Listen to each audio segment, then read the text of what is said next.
Telugu cinema ఈ రోజు ప్రపంచవ్యాప్తంగా పేరు తెచ్చుకుంది. తెలుగు సినిమా అనగానే మనకు మొదటిగా గుర్తొచ్చేది బాహుబలి, ఆర్ఆర్ఆర్, పుష్ప. ఎందుకంటే ఈ రీసెంట్ టైమ్స్ లో ప్రపంచవ్యాప్తంగా తెలుగు సినిమా సత్తా ఏంటిదో చూపించిన సినిమాలు ఇవి. బాహుబలి ఒక విజువల్ వండర్, ఆర్ఆర్ఆర్ ఒక హిస్టారికల్ విజువల్ వండర్, పుష్ప ఒక సెన్సేషనల్ హిట్ గా మనం చూడడం జరిగింది. ప్రపంచ వ్యాప్తంగా తెలుగు ఫిలిం ఇండస్ట్రీ గురించి మాట్లాడుకోవడం జరిగింది. అలాంటి తెలుగు ఫిలిం ఇండస్ట్రీలో కేవలం ఒకే ఒక నేషనల్ అవార్డ్, అది కూడా పుష్ప 2024 తర్వాత నేషనల్ అవార్డ్ అల్లు అర్జున్ గారికి రావడం జరిగింది. మరి తెలుగు ఫిలిం ఇండస్ట్రీలో ఎంతో మంది లెజెండరీ యాక్టర్స్ ఉన్నప్పటికీ కేవలము పుష్ప అని ఒకే ఒక నేషనల్ అవార్డ్. మరి తెలుగు ఫిలిం ఇండస్ట్రీకి ఇది తీరని అన్యాయంగా చూడవచ్చా? మరి ఎక్కడ మిస్టేక్ జరుగుతుంది? ఎందుకు మరి బాలీవుడ్ పెత్తనము, లేకుంటే సౌతర్న్ ఇండస్ట్రీస్ నుంచి కొంతమంది సౌత్ యాక్టర్స్, ముఖ్యంగా చెప్పాలి అంటే మమ్ముటి, మోహన్ లాల్ లాంటి యాక్టర్స్ కి నిజమే వాళ్ళు స్వతహాగా మంచి యాక్టర్స్, వాళ్ళకి నేషనల్ అవార్డు రావడంలో ఎలాంటి తప్పులేదు. కానీ మరి తెలుగు హీరోస్ కి ఎందుకు రావలేదు? కేవలము అల్లు అర్జున్ యాక్టింగ్ ఆ రేంజ్ లో ఉందా? మరి తెలుగు ఆడియన్స్, తెలుగు యాక్టర్స్ యొక్క యాక్టింగ్ మరి ఆ రేంజ్ లో లేదా అనేది ఈ రోజు మనం కంప్లీట్ గా అనలైజ్ చేసుకుంటూ మాట్లాడుకుందాం. ఇది ఫ్యాన్ వార్స్ కి సంబంధించి వీడియో కాదు, కేవలం అనాలిసిస్ వీడియో. మీ ఫేవరెట్ యాక్టర్స్ గురించి మీరు కామెంట్ చేయవచ్చు. అండ్ ఈ వీడియో నచ్చినట్లయితే ప్లీజ్ లైక్ చేయండి. అండ్ ఈ వీడియోని కంప్లీట్ గా ఎండ్ వరకు చూసే ప్రయత్నం చేయండి. సబ్స్క్రైబ్ చేయండి. అండ్ మీ యొక్క ఒపీనియన్స్ కూడా కామెంట్ రూపంలో తెలియజేయండి. ఇక మనం లేట్ చేయకుండా టాపిక్ లోకి వెళ్ళిపోదాం. నేషనల్ అవార్డ్ ఇది అనగానే మనకు మొదటిగా గుర్తొచ్చేది రీసెంట్ టైమ్స్ లో అల్లు అర్జున్ గారి పేరు. అయితే నేషనల్ అవార్డ్స్ ఇవ్వడానికి భారత ప్రభుత్వం, సెంట్రల్ గవర్నమెంట్ భారతీయ చలనచిత్ర ఆర్టిస్టులను ఎంకరేజ్ చేయడం కోసము వివిధ రంగాలలో, యాక్టింగ్ లో కానివ్వండి, డైరెక్షన్ లో కానివ్వండి, మూవీకి కానివ్వండి, ఆర్టిస్ట్ కి కానివ్వండి, మ్యూజిక్ కి కానివ్వండి, ఇలా వివిధ రంగాలు ఉంటాయి. ఆ 24 క్రాఫ్ట్స్ లోని వాళ్లకు అవార్డ్స్ ఇవ్వడము, వాళ్ళని ప్రోత్సహించడం అయితే జరుగుతూ ఉంటుంది. సో దానికి బేసిస్ గా యాక్టింగ్ ని కేటగిరీ వచ్చినప్పుడు యాక్టర్స్ యొక్క యాక్టింగ్ ని పరిగణన తీసుకొని ఆ సంవత్సరానికి గాను ఎవరు బాగా చేస్తే వాళ్లకు నేషనల్ అవార్డు ఒక పురస్కారంగా ఇవ్వడం అయితే జరుగుతుంది. తెలుగు ఫిలిం ఇండస్ట్రీ అనగానే మనకు మొదటిగా గుర్తొచ్చేది ఎన్టీఆర్, ఏఎన్ఆర్. వీళ్ళు ఇద్దరు తెలుగు ఫిలిం ఇండస్ట్రీకి రెండు కళ్ళ లాంటి వారు. వీళ్ళు చేసిన పాత్రలు అన్ని ఇన్ని కావు. ఆ రేంజ్ లో అలాంటి యాక్టింగ్ చేయడము, అన్ని పాత్రలు చేయడము వాళ్ళకే చెందింది. వాళ్ళ తర్వాత నటినటులు ముఖ్యంగా కృష్ణ గారు కానివ్వండి, కృష్ణరాజు గారు కానివ్వండి, శోహన్ బాబు గారు కానివ్వండి, ఎస్వి రంగారావు గారు కానివ్వండి. ఎస్వి రంగారావు గారు అంటే ఎంతటి క్రేజ్ ఉండేది అంటే ప్రతి ఒక్క స్టార్ హీరో, ఎన్టీఆర్ గారు కానివ్వండి, ఏఎన్ఆర్ గారు కానివ్వండి, ఈ యాక్టర్ లేకపోతే అసలు మూవీ లేదు అన్న రేంజ్ లో తనని తీసుకునేవారు. ఆ రేంజ్ యాక్టింగ్ లో దిట్టమైన యాక్టర్ ఎస్వి రంగారావు. ఆ తర్వాత వచ్చిన జనరేషన్ బాలకృష్ణ గారు కానివ్వండి, చిరంజీవి గారు కానివ్వండి, నాగార్జున గారు కానివ్వండి, వెంకటేష్ గారు కానివ్వండి. ముఖ్యంగా వీళ్ళ చిత్రాలు చూసుకుంటే ముఖ్యంగా చెప్పాలి అంటే అటు ఎన్టీఆర్ గారి దగ్గర నుంచి ఒక పౌరాణిక పాత్రలు, ఏదైతే మైథాలజికల్ పాత్రలు కానివ్వండి, పౌరాణిక పాత్రలు కానివ్వండి, లేకుంటే మాస్ మూవీస్ కానివ్వండి, ముఖ్యంగా దేవుడు అనగానే మనకు గుర్తొచ్చేది ప్రతి ఒక్క తెలుగు వాళ్ళ ఇంట్లలో ఫోటోలు కూడా ఉండేది. శ్రీకృష్ణుడి రూపంలో కానివ్వండి, రాముడి రూపంలో కానివ్వండి, ఎన్టీఆర్ గారిని మనం చూస్తాం.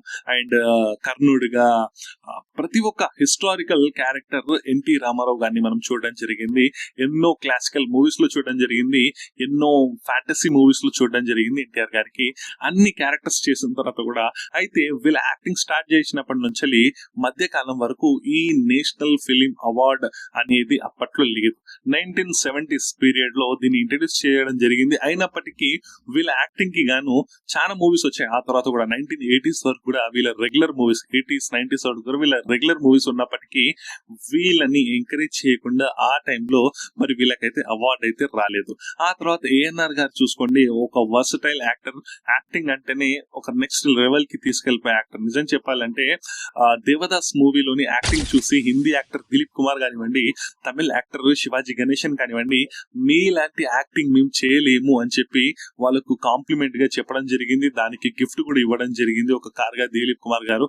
అండ్ ఇది చాలా మంది యాక్టర్స్, ఎంతో మంది యాక్టర్స్ ట్రై చేసినప్పటికీ ఇది అలాంటి యాక్టింగ్, అలాంటి ఫీల్ రాలేదని చెప్పి మనందరికి తెలిసిన సత్యం. అండ్ ప్రేమాభిషేకం కానివ్వండి, లేకుంటే చాలా మూవీస్ ఉన్నాయి ఏఎన్ఆర్ గారి, కానీ పౌరాణిక మూవీస్ కానివ్వండి, ఎలాంటి మూవీ అయినా చూసుకున్నా, క్లాసికల్ మూవీస్ చూసుకున్నా, ఎలాంటి మూవీస్ చూసుకున్నా ఏఎన్ఆర్ గారు the best actor. Indian film ఇండస్ట్రీలోనే ఎన్టీఆర్, ఏఎన్ఆర్ అంటే ద లెజెండరీ యాక్టర్స్.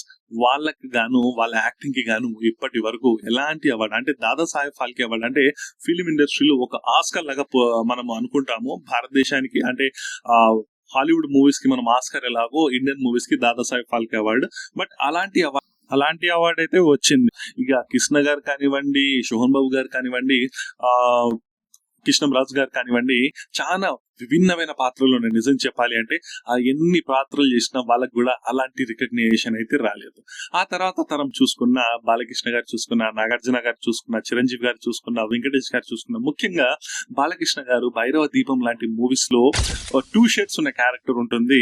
సో అందులో పౌరాణిక క్యారెక్టర్ ఉంటుంది, ఇంకొకటి ఒక క్యారెక్టర్ ఉంటుంది, కంప్లీట్ గా ఒక శపగ్రస్తుడై ఒక రోల్ ఉంటుంది. అది చాలా అంటే ఒక పువ్వు మొత్తం వాడిపోతే ఎలా ఉంటుందో తన పరిస్థితి అలా చేంజ్ అయిపోతుందని చెప్పి మూవీలో ఒక కాన్సెప్ట్ ఉంది.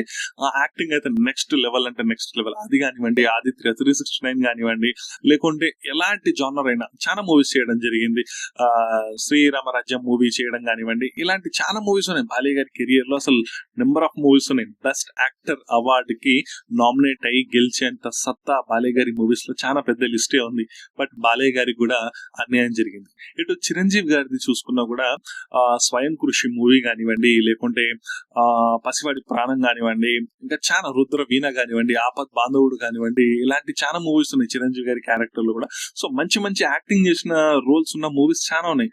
ఇటు బాలకృష్ణ గారి కానివ్వండి, చిరంజీవి గారు కానివ్వండి, ఆ తర్వాత నాగార్జున గారికి కూడా ముఖ్యంగా అన్నమయ్యకి special mention national award, jury award అయితే వచ్చింది. చాలా మంది ఏమనుకుంటారంటే తెలుగు ఫిలిం ఇండస్ట్రీలో అల్లు అర్జున్ కే first national actor best actor award వచ్చిందని చెప్పి అనుకుంటారు. కానీ కాదు, నాగార్జున గారికి 1997 లో అన్నమయ్య చిత్రానికి గాను జ్యూరీస్ నుంచి స్పెషల్ మెన్షన్ చేసి అవార్డు అయితే ఇవ్వడం జరిగింది. But complete national award actor best actor గా ఆ సంవత్సరానికి కానీ రాలేదు. స్పెషల్ మెన్షన్ జ్యూరీ, ఒక మన స్కూళ్ళలో ఉంటుంది కదా స్పెషల్ అవార్డు అని చెప్పి, ఆ విధంగా రావడం జరిగింది. అక్కడ కూడా అన్యాయం జరిగింది. ఒక అన్నమయ్య కానివ్వండి, ఒక శ్రీరామ్ దాస్ కానివ్వండి, ఇలా చాలా మూవీస్ ఉన్నాయి. నాగార్జున గారి కెరియర్ లో కూడా మంచి మూవీస్ ఉన్నాయి.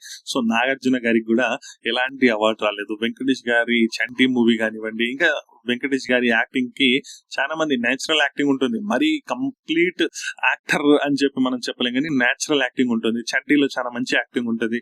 అలాంటిది వెంకటేష్ గారికి రాలేదు. ఆ తర్వాత తరం చూసుకున్న ఇటు ముఖ్యంగా ఎన్టీఆర్ గారు కానివ్వండి, ప్రభాస్ గారు కానివ్వండి, నాని గారు కానివ్వండి, సార్ వీళ్ళంటి తరం యాక్టర్స్. ముఖ్యంగా చెప్పాలంటే ఇందులో చాలా ఎక్కువ మాట్లాడుకోవాలి అంటే ముఖ్యంగా ఎన్టీఆర్ గారి గురించి మాట్లాడుకోవాలి. ఎందుకంటే ఎన్టీఆర్ అనేది ఒక వర్స్టైల్ యాక్టర్. అల్లు అర్జున్ గారు కూడా వర్స్టైల్ యాక్టర్, అందులో నో డౌట్. రామ్ చరణ్ కూడా ఇప్పుడిప్పుడే ఇంప్రూవ్ అయితే అవుతున్నారు, చాలా మంచి యాక్టింగ్ అయితే చేస్తున్నారు. నాని కూడా ఒక నేచురల్ యాక్టర్. సో వీళ్ళలో ఈ జనరేషన్ వాళ్ళలో అల్లు అర్జున్ గారికి రావడంలో సో ఎలాంటి ఇబ్బంది లేదు. ఒక మంచి హర్షణీయమైన ప్రౌడ్ మూమెంట్ తెలుగు ఫిల్మ్ ఇండస్ట్రీకి.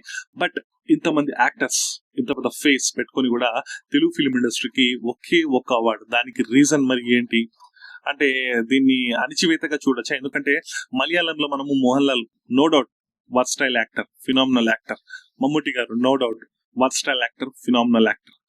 బట్ హిందీ విషయానికి వస్తే హిందీలో ఎంతమంది యాక్టర్స్ కి ఇవ్వడం జరుగుతుంది. ఇక్కడ అర్హత ఉన్నా కూడా ఇంతమంది లెజెండరీ యాక్టర్స్ ఏఎన్ఆర్, ఎన్టీఆర్, కృష్ణ గారు, శోభన్ బాబు గారు, బాలకృష్ణ గారు, చిరంజీవి గారు, నాగార్జున గారు, ఇంతమంది అర్హత ఉన్నా కూడా రాలేదు అంటే నిజం చెప్పాలి అంటే ఇది ఒక పొలిటికల్ గా కూడా కొన్ని సందర్భాలలో అవార్డ్స్ రాకపోవడంగా కారణంగా చూడొచ్చు. ఎందుకంటే ఆ సంవత్సరానికి గాను అక్కడ పొలిటికల్ ఇష్యూ ఏదైనా ఉన్నా కూడా అలాంటి టైంలలో అవార్డ్స్ ఇవ్వడం అయితే జరుగుతూ ఉంటుంది. ఇంకొకటి సౌత్ అనగానే చాలా తక్కువ చూపు అన్నట్లు కూడా ఉంటుంది. అందుకే మరి బాలీవుడ్ యాక్టర్స్ కి ఎక్కువ అవార్డ్స్ రావడము, ఇటు టాలీవుడ్ యాక్టర్స్ ముఖ్యంగా తెలుగు ఆడియన్స్ నే మరి ఎందుకు మరి దానికి రీజన్ ఏంటిది అనేది నాకు స్పెసిఫిక్ గా తెలియదు. బట్ నిజం చెప్పాలంటే అన్యాయమే జరిగింది తెలుగు ఆడియన్స్ కి, తెలుగు యాక్టర్స్ కి నిజంగా అన్యాయమే జరిగిందని చెప్పి నేనైతే చెప్తున్నా. మీకు ఎలా అనిపిస్తుంది ఏంటనేది మీరు కూడా మీ ఒపీనియన్ సైడ్, మీ యొక్క ఒపీనియన్ కంప్లీట్ గా అనలైజ్ చేస్తూ కూడా మీరు కూడా ఒక కంప్లీట్ కామెంట్ కూడా పెట్టండి.